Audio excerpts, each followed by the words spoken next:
Listeners everywhere, welcome to the Movie Show with Joel and Ryan, the weekly fix for your screen addiction and a trusted source for discussion of all things film and television.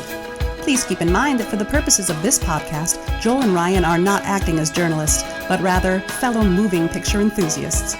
All of their opinions should be taken as such. Also, please be warned that while Joel and Ryan may seem like petulant children, they are, in fact, adults who may occasionally use adult language. While they promise to bleep out all the worst words, it's a good bet you will still understand what they were saying. And now, with no further ado, here's Joel and Ryan.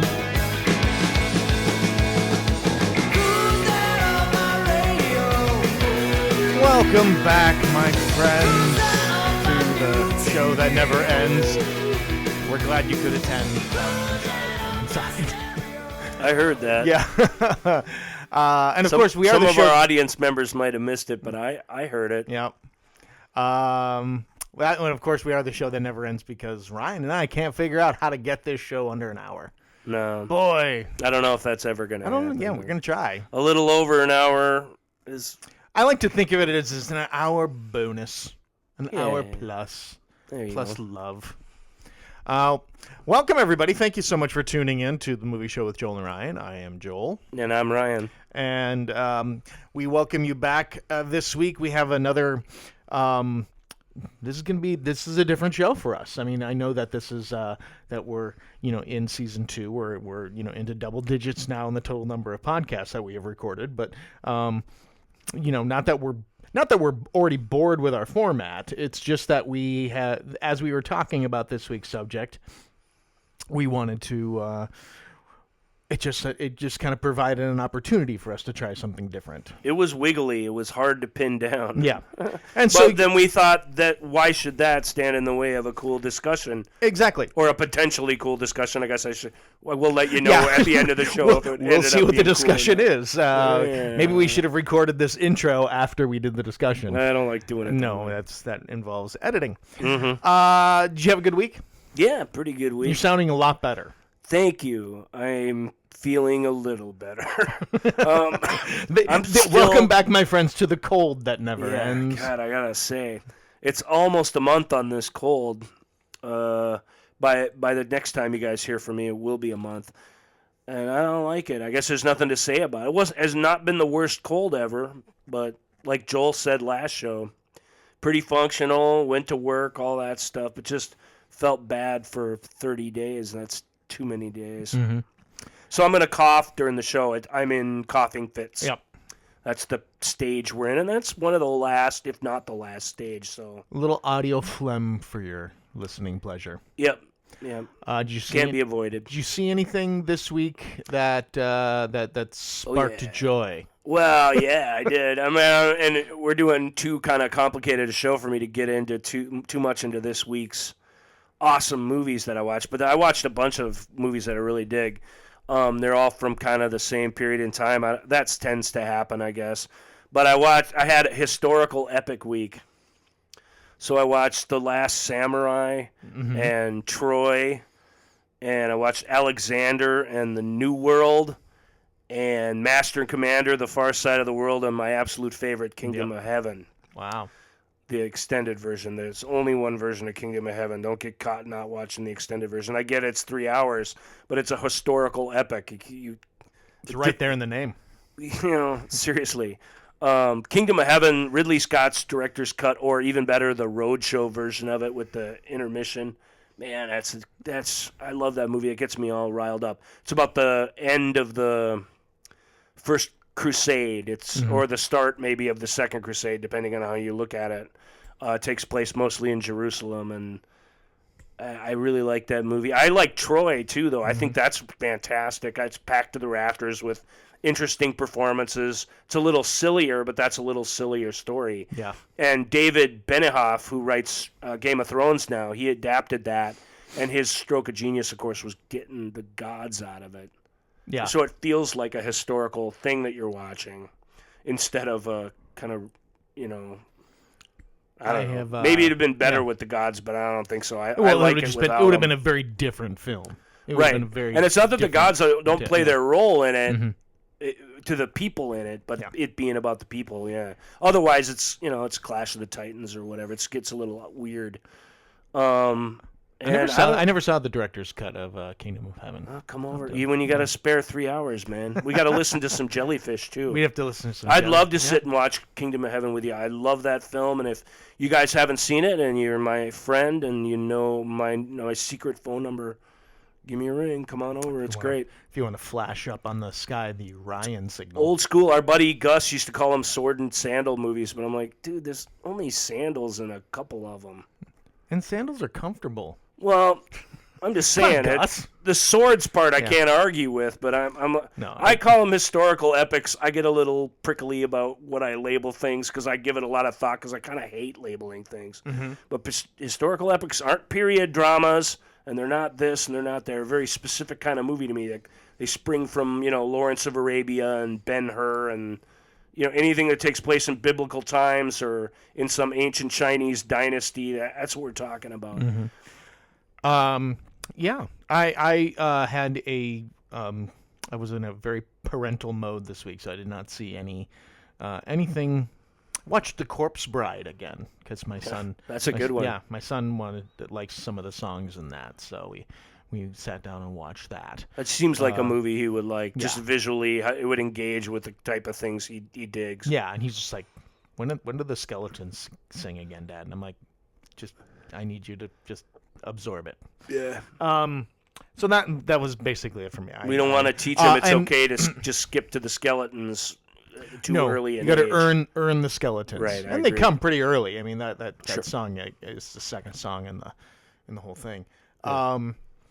But and also as you're listening to this, the Oscar nominations just came out. We will talk about those I think closer to the broadcast when we've had a chance to see more of the nominees. Hopefully, maybe we'll get it. But we're not going to. Yeah, we're not going to talk about it today. And the Oscars are that we have our own takes on what the best films of the year were. And I have opinions about everything, but I don't see myself seeing too many more of those than I've already seen between now and then. Yeah. We'll see, maybe. Yeah, and obviously, but we feel bad about not being super topical about that. But it's just. We're like most people, that one wins and then it comes back and, you catch it, or the ones that came out earlier in the year, they get their big video release and, you see all that stuff. But I mean, I've noticed, here's the thing, dear listener, if you really want some Academy Award talk, since our podcast has come out, a lot of people have jumped on the bandwagon of having podcasts where a couple people just sit around and talk about movies. And it's something that we started. We're proud of creating this. The originality of it. Yeah, and so but other people have done it, and they're going to talk about the Academy Awards. So if you really want to get into Star is Born versus Black Panther, that's I'm sure there's plenty of outlets for that. I don't know if that's going to happen here. Well, it will happen. We're flat. I don't know if it'll happen before the Oscars. There's a lot of movies nominated for a lot of things. It's just, But again, okay, so before we get into our countdown, I want to But it'll happen. We'll have our happen. 2018, 2019 Oscar show. That'll happen. At some point. You bet. Maybe in June. And if you got any specific questions, ask us. Ask us. And you know where you can ask us? You can ask us at Joel and Ryan on Twitter and Instagram. And, of course, Facebook, The Movie Show with Joel and Ryan. Please leave us a review on iTunes, and you can email us directly at askjoelandryan@gmail.com. And, of course, the last couple episodes, not last week's episode, but the previous two with the Uninterrupted Take episode and the electronic music score, you can now listen and watch a little taste of those on YouTube. Search for The Movie Show with Joel and Ryan, and you can watch that. And your questions encourage and inspire us. They really do. We want to interact with people, and anything you want us to talk about, any subjects you want us to broach, we'll try and figure out a way to do it. Yeah, I mean, we have some questions, and we've been given some topic ideas for sure that we will address at some point. There's a particular Star Wars one that a friend of ours wants us to get to. Really? Oh yeah. but that's a whole show unto itself. Yeah. Star Wars tends to take over things pretty quick. Yeah, maybe we'll attack that as we get closer to episode 9. I mean, we could do an hour on just Return of the Jedi. Really, it's true. I mean, for real, you don't run out of things to talk about. But we'll see. And so hit us up at all of these sites. And again, please leave us a review. And as we always say here on the Movie Show with Joel and Ryan, maybe she's born with it. Maybe it's the Movie Show with Joel and Ryan. So this week we are going to. I don't even know how to really start this one because it's not like we're going to go to the sounder right away. Why don't we just do that and should see we just what go to the happens? sounder and see what happens? All right. It's not totally accurate. No, that's fine. Let's do it. 10 seconds. 9, 8, 7, 6. Gives you 30 seconds to think of something cool to say. 3, 2, 1.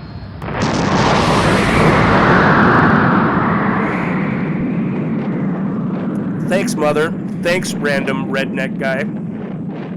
So that thing where you're watching a film and there's one plot going on and there's these characters that you like, and then over on this, and then it cuts to these other people that you're getting to know, and then they're having this whole thing going on, and then then somewhere in the storyline, those two plot lines that seemed completely separate somehow become incredibly important to each other, and they merge. That's what we're talking about today. We are going to talk about our favorite interlocking narrative pictures. Yeah. And it was hard to put them in order because some of these only use that technique a little bit, but they're great movies. Mm-hmm. Some of these aren't as great of movies, but they really use the technique well. Mm-hmm. So that's why we were saying our countdown is kind of a little misleading. We don't have a nice, clean top 5 for you.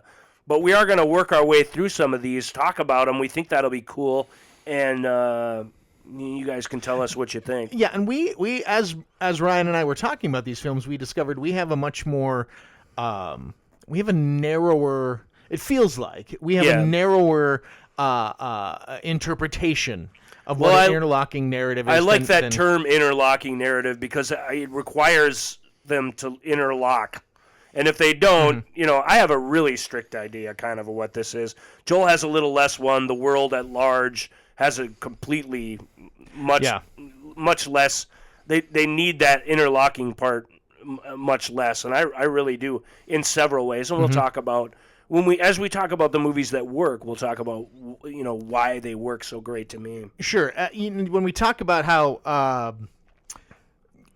as I was researching this topic, as I was looking at things, one of the terms that came up kind of in the modern vernacular, in terms of this giant umbrella, this macro view of what an interlocking narrative could be. The current name du jour for this is hyperlink narratives. Hyperlink. What did I call them? Hyperlink.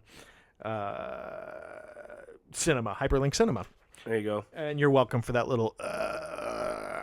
Yeah, that's what I do all the time. Make that into. You ever listen back at the show and you're like, man, oh yeah, the whole show.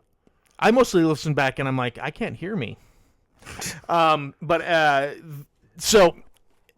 hyperlink cinema. An example would be New Year's Eve. Yeah, Valentine's Day. And so happy endings. You said that's a good one. That's where this phrase was coined. This writer. I these are I these gotta give big, credit here. Alyssa Quart, in her review of the film Happy Endings, coined the term. Yeah. I'm just going to read this definition real quick, and maybe this will kick us off a little bit. Has gained popularity for films, here we go, in quote, in which the characters inhabit separate stories, but we, the audience, gradually discover how those in one story are connected to those in another. All right. Yeah. Sure. And the way a hyperlink works on the internet. Yeah. How you you make a reference, or you can be reading about something and a name comes up and that name is linked into something, and you can shoot off to another thing. Takes you someplace else, and it can circle around back. Exactly. So those- and there are many examples of this type of film, and like we said, there's a very broad view of how these things. When we were discussing this, we talked about Watchmen. Watchmen, because the graphic novel has a fantastic interlocking narrative. It interlocks. I mean, Watchmen's a great one because it works so many ways that something like Happy Endings just doesn't. I mean, there's connections there between the people and stuff. Watchmen, there's connections visually. There's connections throughout time. There's connections visually in the graphic novel. The graphic novel is symmetrical in shape in the way the panels go. Yeah. And so the whole thing is mapped out in a way that connects with other things. Watchmen's got a whole bunch of things going on in it that they were brave enough, I think, at the time not to cut out of that film. That interlock where the characters interact with each other, and where those relationships cause things to happen down the line in truly profound ways that truly changed the world in that story. Yeah. So Watchmen's a great example of an interlocking narrative. Another great popular entertainment. In my opinion, just not a very good film, though. Watchmen's a pretty good film. You like it? Yeah. Yeah. It's someone who I think I hold the graphic novel a little too dear. Well, maybe. So I don't know how they could be could on have me. done a more loyal version of that graphic novel than they did. They left everything in. Except they changed the entire ending. Yeah, but but they got to the spirit of what the ending was. Okay. Cinematically, we almost can't talk about the ending of Watchmen without totally ruining both endings. Well, But for those of you who know what the endings are, and Joel and I certainly know, I'll just say that cinematically, the what's in the graphic novel would be very, very difficult to pull off. Not only because visually it is so audacious. That's part of why it's so powerful, but it's crazy. And because psychologically to understand it in a cinema sort of way would be a challenge. I thought they figured the frame up, we'll call it, that they came up with kind of keeps the heart of that, but keeping it in a more less of a sort of freak thing out of left field. But changing the ending, that's a big deal for some folks. I can understand that. And the other thing I didn't like was, to do Watchmen proper, you kind of have to do it rated R. But when they were given the rights they were given the go-ahead to make a rated R film, they went way over the top in ways the graphic novel doesn't, with violence, with bones cracking and sticking out of skin, and like this stuff that just totally not needed and kind of distracting to the overall story. So that's the part I didn't like. But mostly, I don't know. That's a really tough adaptation. I thought they did an okay job for a movie. Maybe not perfect, but pretty good, I'll say. Yeah. And then then we also have films. Tarantino has explored the idea of interlocking narratives with ¡Inglourious Basterds and Pulp Fiction. Yeah, and Pulp Fiction was, to a lot of people, that was their kind of first exposure to a fragmented storyline, the type of which we're going to talk about. I don't quite qualify Pulp Fiction. If you want to know what I think about an interlocking narrative, though, it's a great example, because there really is only one bit in it where that I think really qualifies. Pulp Fiction is mostly the story of these two gangsters, and if you put it in chronological order, it was this very clear, linear story that you can follow. The thing that was unique about it at the time was the timeline is all mixed up.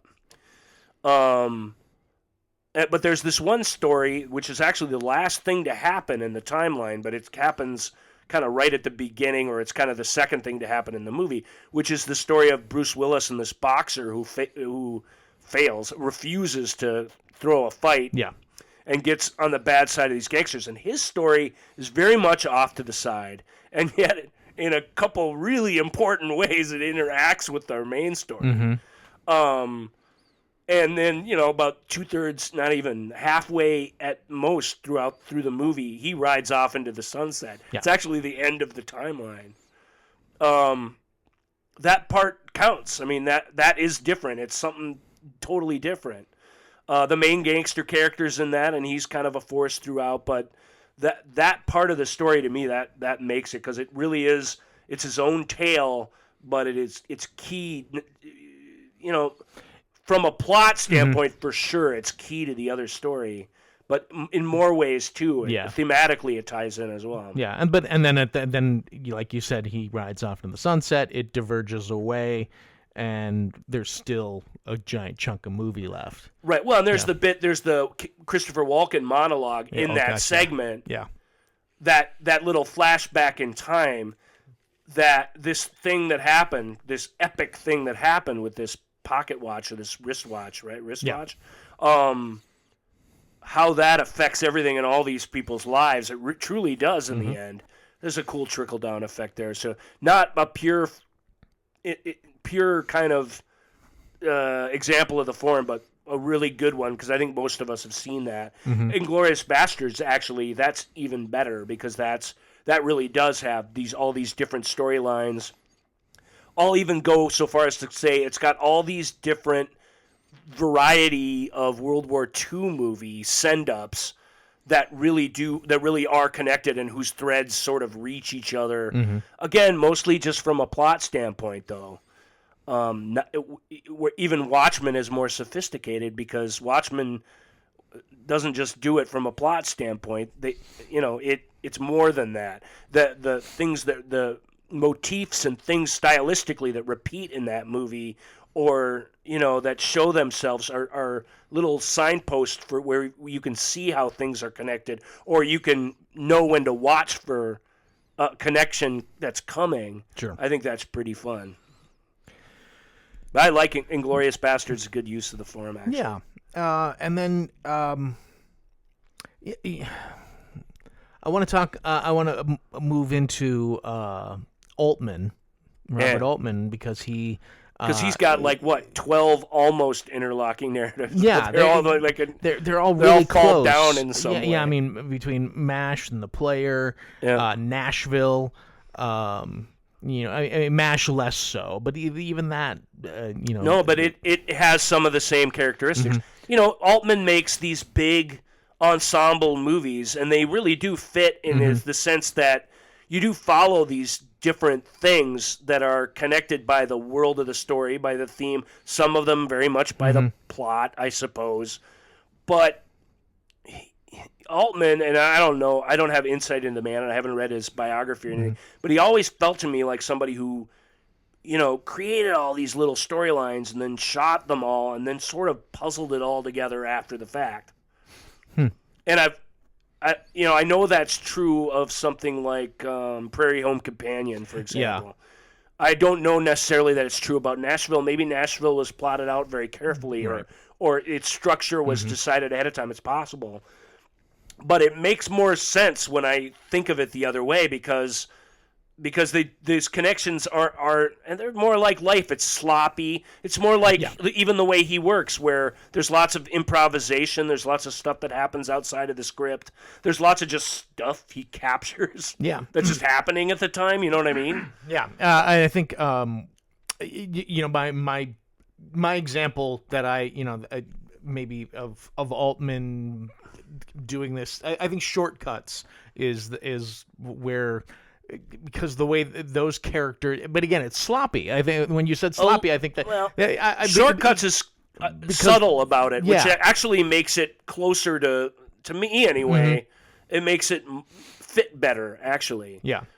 Than something like The Player, where I don't know. The Player does pretty much have a central character moving throughout it. Right. But one of my favorites of all time also does, and we'll get to that in a bit. Sure. So Shortcuts with these this giant cast of characters that some are related. Some of the characters are related by blood. Some of them are related to each other familially.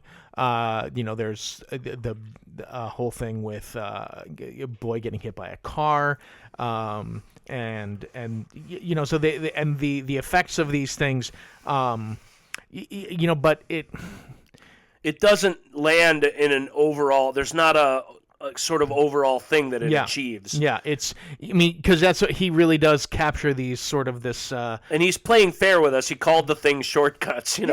Yeah. And I was thinking about Gosford Park, another Altman film, very much sort of this idea of trying to do this these anthology snippets, this interlocking narrative, but in an upstairs, downstairs sort of. Right. Julian Fellows wrote the script for that. That was his first script. That's right. I remember that now. Yeah. The creator and showrunner for Downton Abbey. Yep. Of which they're very similar, actually. Downton Abbey's lighter on its feet, and there's, although it has its serious moments, Gosford Park presents kind of both lifestyles as pretty serious and. Well, yeah. I mean, no one's happy. No, right. Altman is not interested. They pitched that as a murder mystery, right. Which it is, but it really is more an examination of that style of English culture, like you say, the upstairs, downstairs, the servants' quarters versus the dining room table, and there's a lot of interconnectivity in that. I mean, it's a pretty cool, although. Again, that doesn't really count because there's a ton of people in it, so there's a lot of little scenes, but nothing that I would call different storylines. It's all the same. It's all the same storyline. But you see, that's Altman. I mean, that's his style. He's worth bringing up because all of his films, you can say, "Oh, this is how this one almost works." And I can, as we discussed beforehand, and as we were just discussing, you can totally see that. It's a very distinct style. I mean, that's why some people say, "Oh, this is Altman-esque." Well, I think those connections with him happen through kismet and through kind of inspiration, as opposed to, the way I think for it to really work, you kind of have to plan it out. Shortcuts, though, has its moments. The car accident scene, definitely, which I hadn't forgotten about it, but I'd forgotten the connection that was there and how that. Yeah. What's more interlocking than a car accident? When you think about it, each step you take before that collision in time happens, just in life, and each step and each thing, each breath that other person takes, for you both to come together in this unfortunate way at the same time, that's just a very interlocking idea to begin with. And speaking of car accidents, this was not in our sort of list that we intended to bring up, but Crash is another one. Crash sort of has that. Crash is absolutely the Oscar-winning Crash. Oscar-winning Crash, not the. Oh, right. There's two of them. Yeah, that's right. Not the Cronenberg. The Cronenberg. Crash. No, the award Oscar-winning Crash. Neither of us a big fan of Crash, but absolutely 100% an interlocking narrative and a quite proper one too. That's a writer-director that did that, and it only, in a way, it only could have been. Paul Haggis, he made another interlocking narrative that I like even less called First Person, I believe. Which one is that one? First Person's got Liam Neeson in it, and it's, again, it would be a spoiler to say what the conceit of it is. You have to roll, like a lot of interlocking narratives, you got to live with being a little disoriented at the start. Before you get any sort of payoff. Is he also did Paul Haggis do the it's the one that's shot in 4 Time Code. Time Code. Yeah. No, that's Mike Figgis. Okay, so that's why I got it confused. Some people put that in the idea of interlocking narrative. Time Code counts, but it's a little different. It's an experiment. It's a bold. It's real time, and you're watching all the movies at the same time. Yeah. Going back to what we were saying, and they do interact with each other in a clever way. Yeah. We talked about how some of Altman's films he does it in a lighter way. But it's Mike Figgis, so you get sick of it really fast. What other Figgis films are there? Why can't I? His best movie is Leaving Las Vegas. There you go. Thank you. Okay. Which, if you can point out a heavier-handed movie, the only advice I can give you is to watch more Mike Figgis films. You'll run into one because he's the most heavy-handed, annoying guy ever. Matter of fact, we brought up Gus early in the show, so I'll give you one of my favorite Gus's quotes. When DVDs, were new, it dates us a little bit, but we were so excited. Every audio commentary that came out, we were so thrilled to listen to because we were learning so much about the art form and the, the artist's intent and stuff. Man, it's just could not gobble those up fast enough. And and Gus was like, "Yeah, man, I even like the bad ones. You know, it's like, let's see if Mike Figgis can justify this piece of." That was the fun of it. It made it worth it. Yeah. And I always thought that was super funny. And I loved, of course, that his pull to make his joke was Mike Figgis. Because even his name suggests he's about to annoy you somehow. I like Leaving Las Vegas. You know, I don't think he's a talentless hack or anything. I just think it's I think you're saying it's a little heavy-handed for my tastes. Gus, we miss you. Yeah, we do. But this idea of interlocking narrative also can be done in a very light manner, as we talked about with. Oh my God! I just blanked on what we were talking about. That we brought it up in a light manner. Was it Gosford Park? Well, Gosford Park's not very light. Not light. I mentioned that Downton Abbey's lighter than lighter Gosford than Park. this. Yeah, but a really fluffy version of interlocking narrative is Love Actually. Yeah. And Love Actually is what gave us the popularity of Love Actually is what gave us Valentine's Day and New Year's Eve or whatever. You know, and as much as Love Actually might annoy me, it towers above those imitators. Sure. For sure. Love Actually is I mean,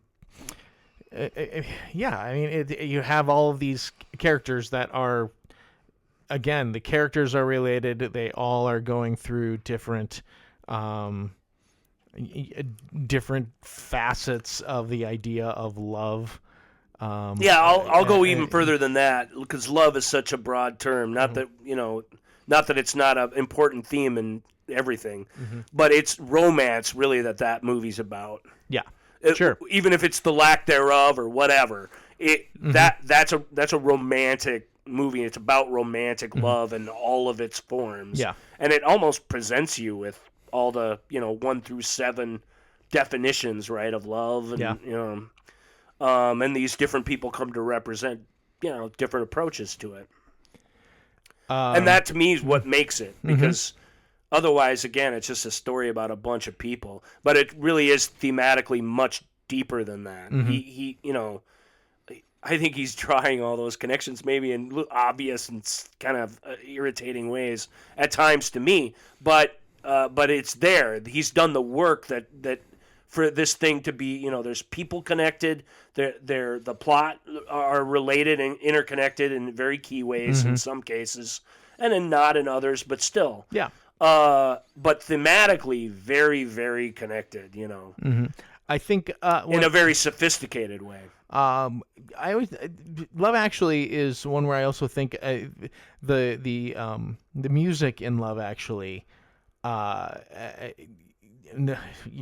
get a little that does such a good job of connecting the two, the little leitmotifs that are kind of brought up each time we go to when these plots, and then as they sort of come together, when they do come together, these moments, is it Craig Anderson? No, who did the music for that? Craig Armstrong. Craig Armstrong. Thank you. I think that were, and then also the use. I'm not sure it's Craig Armstrong, but he's a composer I really like. No, that's him. That would do a movie like that. That's him. Yeah, it is him. But yeah, so he has these love themes that work.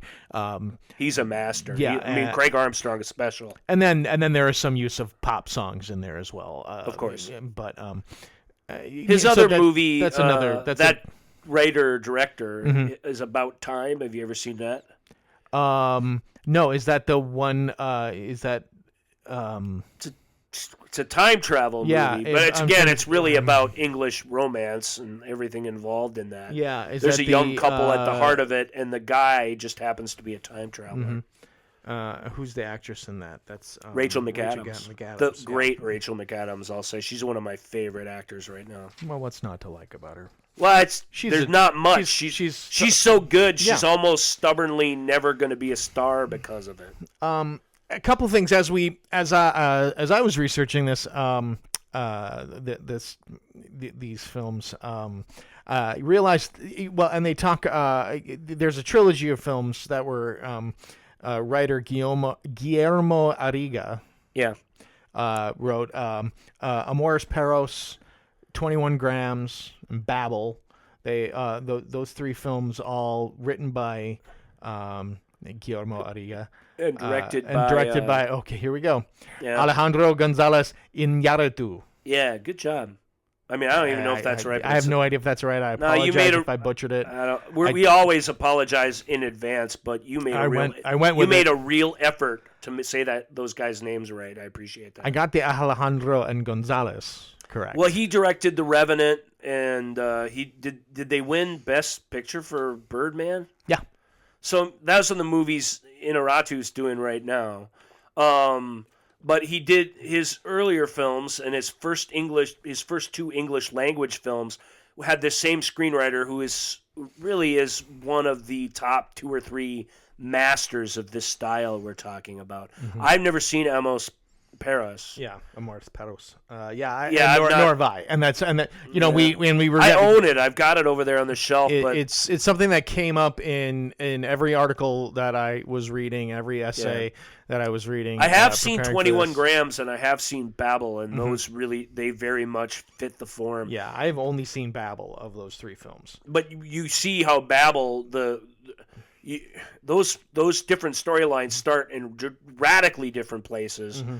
And they just barely connect, and yet it's very powerful in the ways that they do. Yeah. And I think that's kind of cool. I'm not a huge fan of Babel or 21 Grams, honestly. Again, those movies are... That writer is really... I don't know. I don't want to be too hard on these guys because I really admire him, Well, but and everything that we're talking about, it's a incredible talent to weave these stories together. Well, these guys care about form. Yeah. They care about theme. That's how these things really tie together. It's in a way that you almost can't grasp the whole thing, and that's why you hear us umming and ahhing a lot as we talk about these. These are things we wanted to talk about, but it's difficult to grasp what is the thing that makes Babel. What is it? Yeah. Right? And it's hard. It's hard to say what it is. It's something you have to feel and experience when you watch it. And honestly, what's more cinematic than that? That's what's so cool about films like this. It can't just be clever. Right. That's a lot of these interlocking narratives can be clever, but it can't just be clever. You can't. I agree. Your emotional reaction shouldn't be, oh, look at what you did. Yes, I see. And they're almost better sometimes when you don't see. Yeah. Which leads us to one of the most ambitious exercises in the style of all time, which is the Wachowskis and Tom Tykwer's Cloud Atlas. Yeah. That's almost graduate level. When I say it's hard to grasp what something is, no movie better represents that than Cloud Atlas. I've seen it 2 or 3 times. I still don't quite know what they're going for. Mm-hmm. But it's 6 different stories that happen in dramatic different time periods. Yep. And they have a repertory ensemble of actors that play 5 to 7 different characters spread across these stories. Mm-hmm. And all those actors are all playing people that are connected in some way or aren't in a very important way. Right. In that way, it's really, really fun. It got a little heat early on. Yep. Because, James D'Arcy, he's a good example because he does about as good a job of this as anyone. But he plays a guy, he plays several people, like all of them, but he plays a guy called the Archivist, who is in neo-soul, somewhere in the future where, there's flying cars and, very Blade Runner-esque future, a little slicker than that, more commercialized maybe, if you can believe that. It's like there's like a Burger King on every corner, even if it's not a Burger King, it's this, whatever. Mm-hmm. You get what I'm saying. Yep. Blade Runner has the billboards when you're actually walking around on the street. It's pretty ugly, world that you're in. This is a bright, shiny world where the world really is ending and they're just sort of refusing to go with it or address it. Yeah. That's just one of the storylines in this very complicated film. But he wears Asian makeup in it, and that's something it we was haven't yellow seen. face. There was some there's some blackface. A little bit. There's a lot of white face where And black or Asian people are made to look Caucasian. Yeah. That's And- actually the most common kind in the film. But these characters are all playing these people in Asian stories or whatever. And obviously there was a very conscious choice to do it that way. It wasn't just. You can't not do the novel unless you're gonna take all the Asia out of it. Yeah. As really the only way, or take the slave part of it, right, and not make it connected. It's very. You almost can't do the story without that. But we haven't seen Asian face since the 70s. You know, that's not. It's widely considered now not a cool thing. Yeah, to do. I mean, Mickey Rooney and Breakfast at Tiffany's is the classic. They had to do it. If you wanted to do a movie of that movie, you couldn't not make those connections. You had to. The book does it. Yeah, so it came out at a time when and that heat that it got definitely affected it critically. And affected it at the box office, and it affects it when you're watching it. To be fair, because some of it is silly. Yeah, and it pulls you immediately out of the film. You're like, whoa, that's America's sweetheart Tom Hanks right there.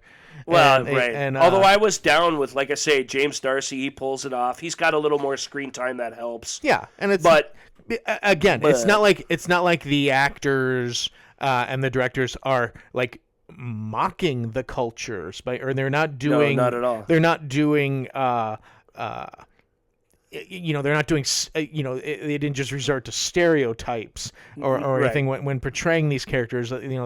Everything comes at it, but again, we're just at a time in our culture where any sort of we're very sensitive where to cultural appropriation is a very touchy subject, and appropriately so. But in really terms an example of cultural appropriation, is it? That's not really an example of cultural appropriation, is it? Well, they flat out put white people in Asian makeup. They're not really sure. Okay, they're not really making anything their own. They're substituting. Yeah. But they didn't cast. Again, I'll use James as an example. They didn't cast him in an Asian role because they felt he could do it better than all the Asian people. Right. There's a very specific thematic, dramatic reason for it being that way. Right. And I thought the filmmakers at least were thoughtful.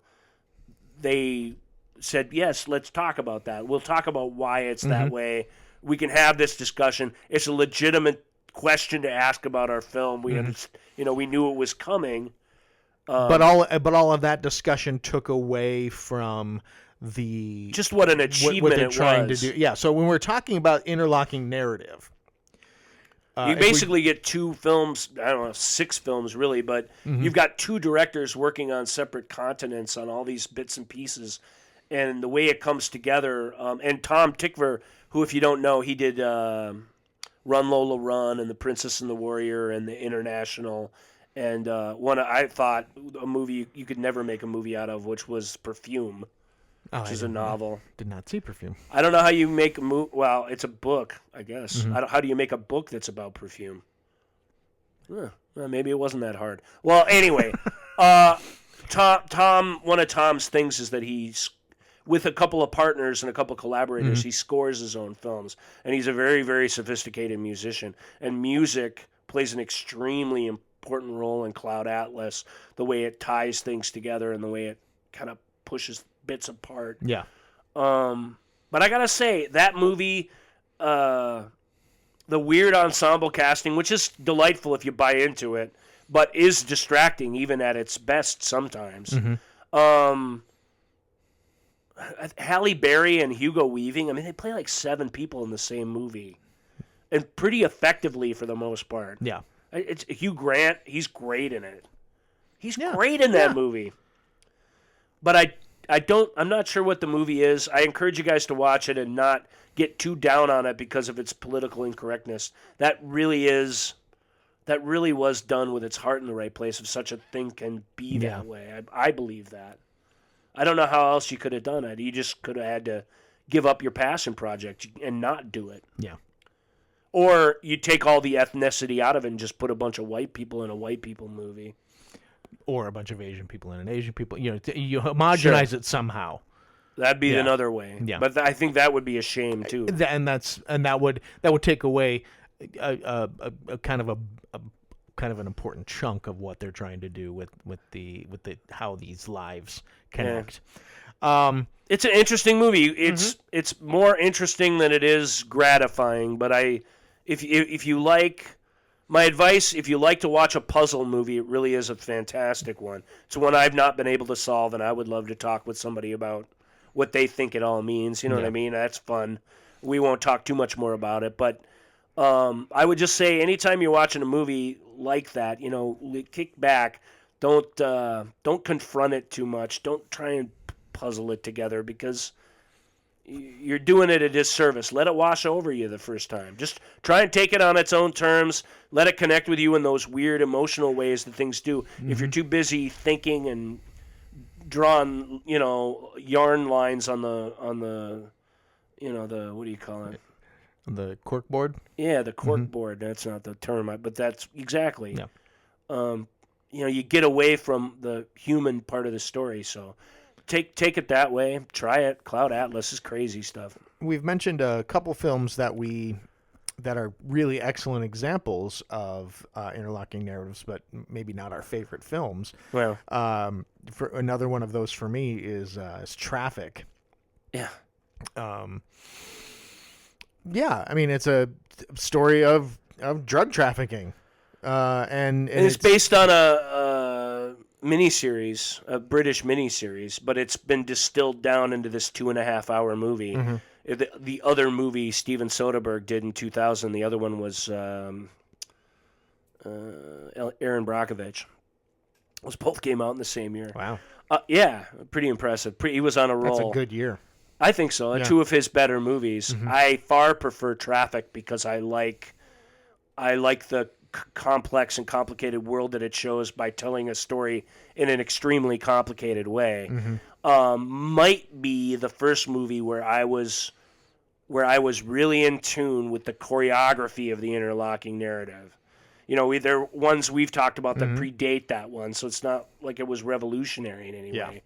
But they come at this idea. They take a subject, the war on drugs, we'll call it, because I think that's, rather than just drug or drug economy, the war on drugs is what that movie's about. Right. And it gives you 5 or 6 different stories of people winning or losing it in their own personal ways. Yeah.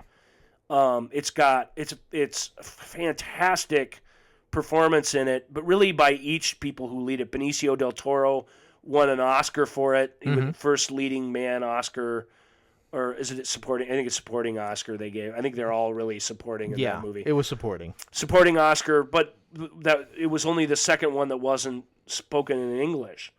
He speaks a couple lines English. Otherwise, it's all Spanish. The only other role like that is De Niro in Godfather 2 spoke almost entirely Italian. And he's worth it. He earns it. It's just to me, it's a signature Benicio del Toro role. It's the kind of part he was meant to play. He can play a flamboyant villain, and he can do all kinds of stuff. But when you give him a quiet, complicated guy, who hides what he's thinking from you. I don't know. That's almost like you kind of want to see an actor what they're thinking. He's the opposite. He keeps it really tight. And there's a mystery to that's wonderful, and he's wonderful in it. Michael Douglas is wonderful in it. It's Catherine Zeta-Jones. I know she won an Oscar for Chicago or something, but it's her best performance by far. Don Cheadle and I can't remember the other actor's name. Oh, I love him. I'm no help on this. Sorry. Well, there are a couple of cops, that have arrested Miguel. The late great Miguel Ferrer is this money laundering guy or whatever. It's got all these little plots. Dennis Quaid plays a sort of crooked lawyer in it.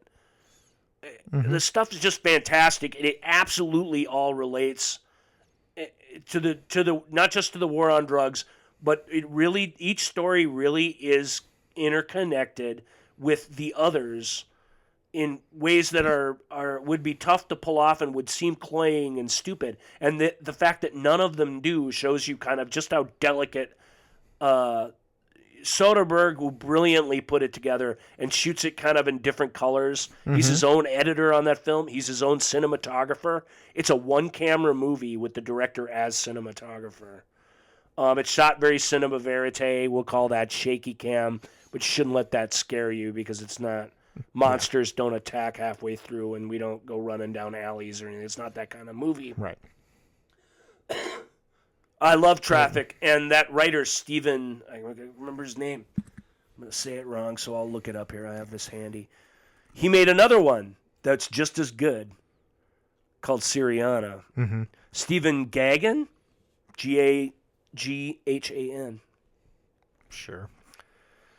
Syriana is another great one. Yeah. Syriana is about the oil industry. Mm-hmm.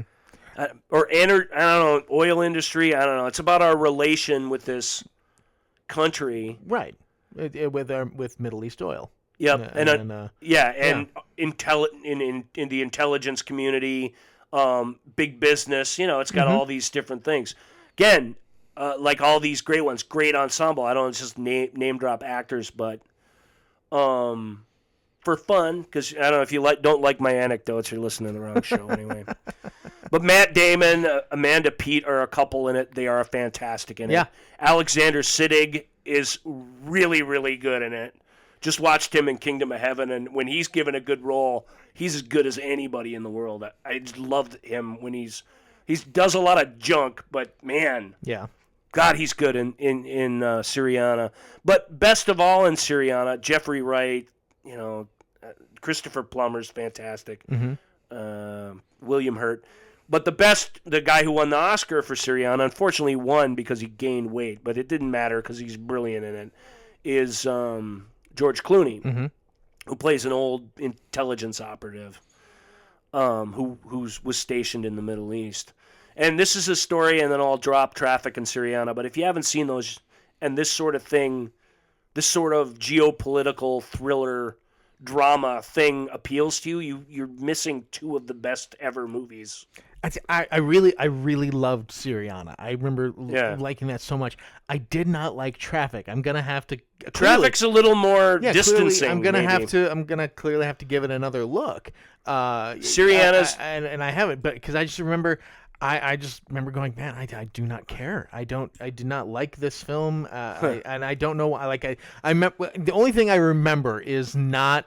I did not like a lot of the performances, and I'm listening to you talking about how this is this person's. Oh, man. I mean, I liked Benicio del Toro a lot. Sure, but I did not like Catherine Zeta-Jones. I did not like Michael Douglas. I didn't care for is it Erica Christensen who plays the daughter? Yeah, I was just gonna. I just clicked over here to look her up because I think she's brilliant. In that movie. And I didn't. I like her. I liked her in a lot of other things. Did not care for Swim fan. her. Whenever I see her, I point at the screen and scream, "Swim fan!" Don't get involved with her. Yeah, she scared the crap out of me. Maybe that's why I didn't like it. Maybe I was still too affected by Swim Fan. Erica Christensen, I don't know what's Erica Christensen and Topher Grace in different ways are both really great in Traffic. I'm remembering seeing that and leaving. I even saw it in the theater and leaving the theater just going, huh. So again, there's I try to remind people when I try to remind myself when I'm reading criticism, whether it's a criticism of something that I'm in or just criticism in general. But I don't know the other things that are going on in that critic's life when they are. So maybe I was just having a bad day when I watched this. But I'm just saying I'm open to giving it another look. You might want to if you really loved Syriana, because their approach is very, very similar. But I will say, Traffic is meant to make you feel hopeless, and it does. Mm-hmm. Syriana kind of does. Maybe I did not like that hopeless feeling. Well, it's hopeless. Yeah, maybe I was just looking for something else to come out of it. And here's a fun story. This is, always start every story with that. Well, I was about to tell this story, but you started sorry. saying a bunch of interesting stuff, and I didn't want to cut you off. That's interesting that you say that. But here's the story. I want to tell my story, so I just I don't have great segue powers like you have. All right, Mr. Host. They offered that role of the drug czar, the federal court judge, to Michael Douglas, and he turned it down. He didn't think it was good enough. And then they offered it to Harrison Ford, and he said, well, I'll do it if you do these 36 things that I want. Change. This is pretty typical Harrison Ford reaction to stuff.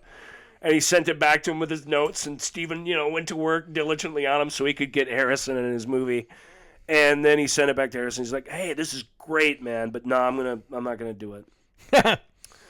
And then they brought the script back to Michael Douglas with Harrison's changes in it, and he was like, "Oh man, this is great." And he did it, and he's great in it, I think. So Harrison Ford helped Michael Douglas. That part that Clooney won the Oscar for in Syriana was written for Harrison Ford. That makes sense. Of course, because what did Clooney do? Gain a little weight, showed up, did his Harrison Ford impression, and took home an Oscar. Yeah. And I'm not saying George is bad, and I'm saying it makes me feel bad for Harrison. Because here's this guy, this filmmaker who was really working at his sort of top level, really wanted to do a movie with Harrison, and I'm convinced, well, I shouldn't be convinced, because Harrison wouldn't have gained a bunch of weight. No. The Academy really, really likes that. Put yourself in danger somehow, change yourself physically, and we'll award you. Clooney, that's the extra step he took, but it's more than that. He's great in it. Well, and the fact that George Clooney, America's heartthrob, I mean, he was sexiest man in America, and At still that time, he definitely- beloved from ER, and you're just this, unbelievably handsome guy. For him, for George Clooney to put on this weight and get, But he still looks like a good-looking guy with a gut. Yeah. I mean, it's not like he's some obese guy. That's my bio. I'm a really good-looking guy with Harrison a gut. did the next ensemble film, the next interlocking narrative film that came along. Because he learned his lesson. It's called Crossing Over. Right. It's pretty good, but it didn't win him an Oscar. Right. I feel like he missed his Oscar by turning down Syriana. It should have done that film. It's probably good that we just blasted right on through my bad joke. What'd you say? I'm about sorry. me, how I'm a really handsome guy with a gut. I listen to the show sometimes, and I blast through everything, man. I apologize for that. Nah, it's all good. But you got some good jokes, but you had one really good one. I just worry. The thing is, the white I just whale worry. from a couple shows back. That was awesome. I worry that people are going to miss some of what you're saying because of their boisterous laughter. But I guess that's why we do a podcast. So they can always just hit the back 15-second button. We'll have sometime this year. We'll do a Ryan apologizes to Joel episode or a segment. We'll do a segment. We won't try not to do the whole episode. Or Joel's narcissism gets the best of him. But real quick, we got to talk about our two of our favorite films, though. Yeah, real quick. we got to get them in. We got to get them. I don't want to say real quick because they deserve. We'll take the time it takes. One of my favorites is Paul Thomas Anderson's Magnolia. Yeah, a very interesting and brave film. Yeah, I love the film. I love. Again, we talked about music. It's got my microphone fell there. It's got this, these great songs, mostly by Amy Mann. That's kind of the lot of thematic use in the songs. It's got these characters that directly affect each other's lives, where they're otherwise incredibly disparate and seemingly have no reason to connect. That's part of the fun of that one is when the connections happen, they're revelatory almost every time. Yeah. And some incredibly outstanding performances. Couple of best evers. Yeah. Who would you say are your best evers? That's their best ever performance. Well, it's one of Tom Cruise's best ever performances. It's my favorite Tom Cruise performance. It's still a very, it's very Tom Cruisey. It's very kind of batting for the fences, big performance. But then sort of, I don't know if it's the material or what.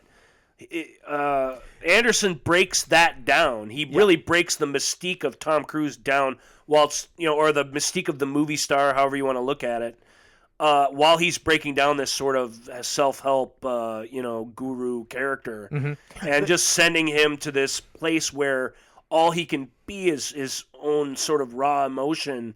And watching that journey is thrilling. Watch when the reporter confronts him about his mom. That is Tom Cruise, just given all the goods right there. And he can do. We've known he can do the big flashy stuff. We've known that for years. Sure. This was wonderfully quiet and everything just burning underneath. Yeah. And it was really, really wonderful. Well, and he's always better when he plays an arrogant jerk who needs to be taken down a peg than when he's playing a tortured soul who, needs to get free of his past. Right. In this movie, he's both, and he pulls all of it off. It's a super well-written part, and he's great in it. Yeah, Philip Baker Hall's really wonderful in it. God, John C. Reilly is really terrific in it. Yeah, John C. Reilly's got so many good bits, but Philip Baker Hall's a good one. He is fantastic. Yep. Yeah, William H. Macy. I always want to do the I think it's Colbert calls him William H. Muffman, where he combines Felicity H. Muffman. Yeah. Or Willicity H. Muffman.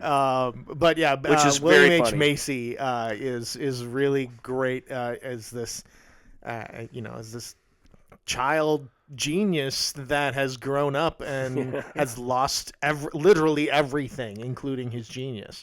Yeah. And it's just it's such a tragic. desperate and unique group of people. It really is, and it's awesome because of that.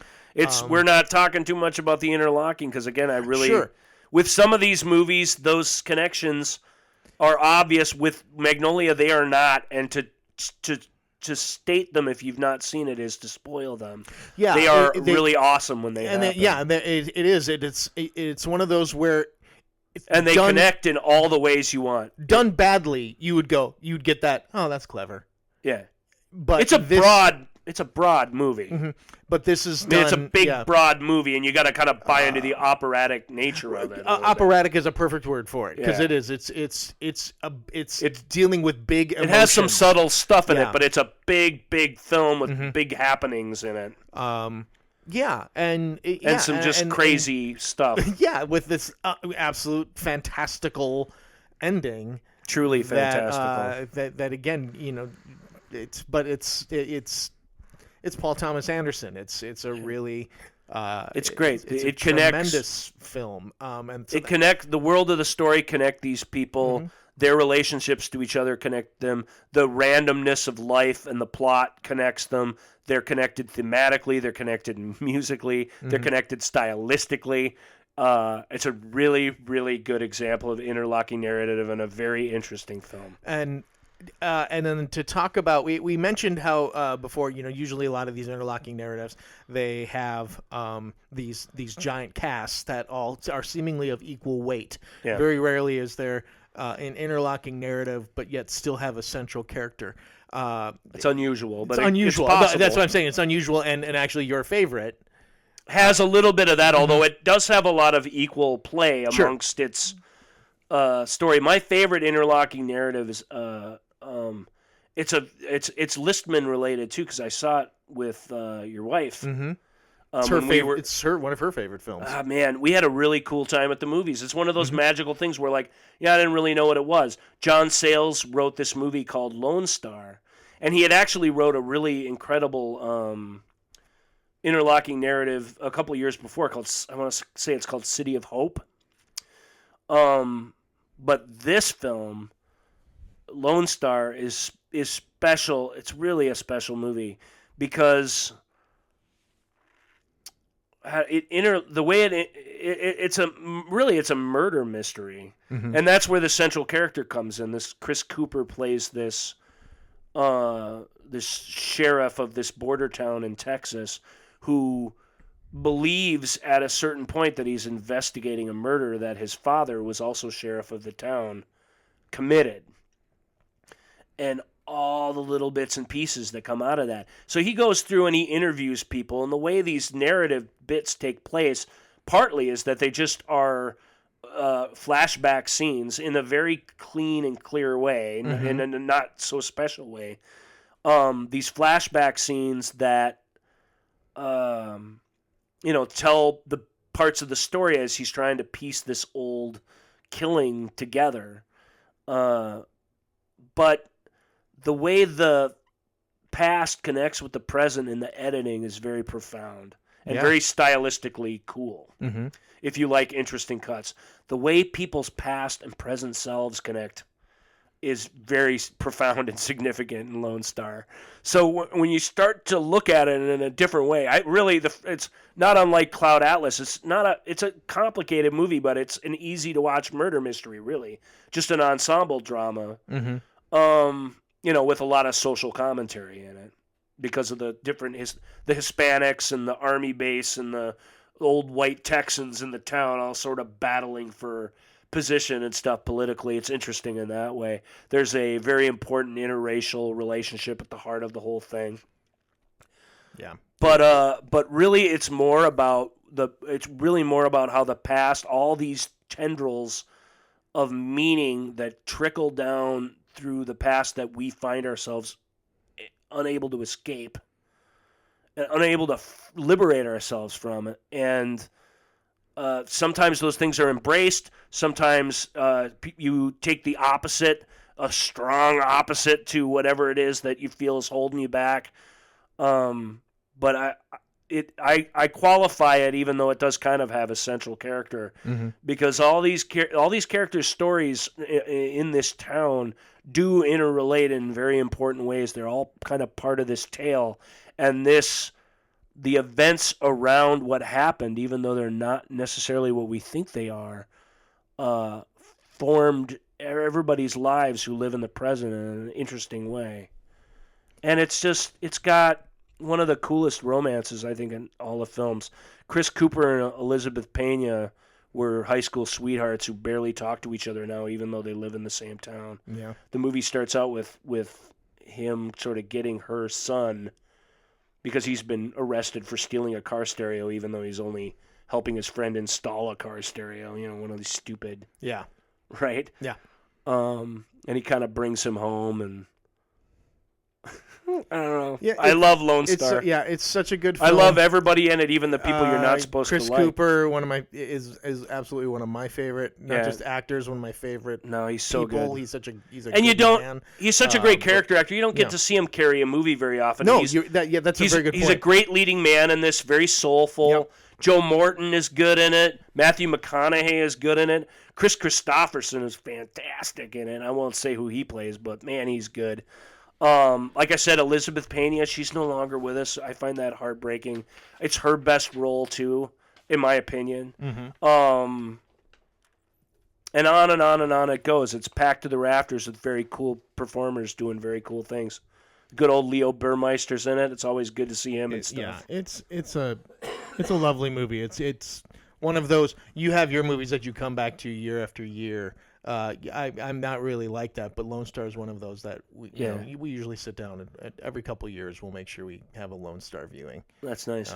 Or if it comes up, or if we see it on a movie channel at some, not obviously without commercials. It's my favorite John Sayles movie for sure. Yeah. That's saying something. It really is one of my favorites of all time. So I hope that we've given you a lot of films that you can check out and hopefully see. We're not going to rank these. I mean, we sort of did. We did a little bit. You can tell from how we talk about these. Obviously Magnolia is one of my favorite films. Lone Star also one of our favorite films in general. Yeah. But it's also a really excellent example of this type of storytelling, which is an ambitious way of trying to tell a story, especially in a visual medium. Yeah. So I think you can get away with doing it in literature, right? But trying to do it in a condensed couple hours Right. And in a visual medium. Cloud Atlas is no doubt a much better book than it is a film. Sure. But the film, if it has any value at all, is in this bold attempt to sort of film something unfilmable. That's always fun to me. Yeah. So I hope we certainly do encourage you to check these things out. You got any questions? Yeah, we can. I do have a quick question. Who gave you the right to play God? What the hell's going on out here? Why do I bother? What is the point in doing anything? How dare you! What more do you want from me? I have a question. I do have a question. Nice. Remember last week how we talked about that the only that the only proper animal sidekick is a dog, or a robot dog. But a dog of any form. My question is this: cats can only be villains, though, right? Yes, unless, Okay. with this one important caveat, unless the spirit of a human being is somehow transported into them. Wow. In those instances, like the cat from outer space, for example, That's a good call. Yeah. Good pull. Yeah, in those instances, it's okay for a cat to be not a villain. I'm trying to think if there's any other exceptions, but No, but they you know make what, pretty great cats, villains. Cats can only be. I'm going with it. Cats can only be villains. Ryan's caveat is okay, but I still am inclined to reject it. Hey, are you tired of me asking questions about animals? Then please write us. Yeah. Give us a question. Or Let us know what you think. Or it's going to be animal Yeah, questions. you till better the end believe of that I time, have a couple people. more loaded for next week if I don't get anything. So please feel free to reach out to us at Ask Joel and Ryan on Twitter and Instagram, Facebook, The Movie Show with Joel and Ryan, Ask Joel and Ryan at gmail.com, and of course you can view some stuff at YouTube. Have a wonderful week, everybody. Yeah, thanks for hanging. Thank you for listening to The Movie Show with Joel and Ryan. Remember, all views and opinions represented in this podcast are personal and belong solely to the speaker and do not represent those people, institutions, or organizations that the speaker may or may not be associated with, unless explicitly stated. None of these views and opinions were intended to malign or deceive. And now, here's the producers, circa 1982, to play us out.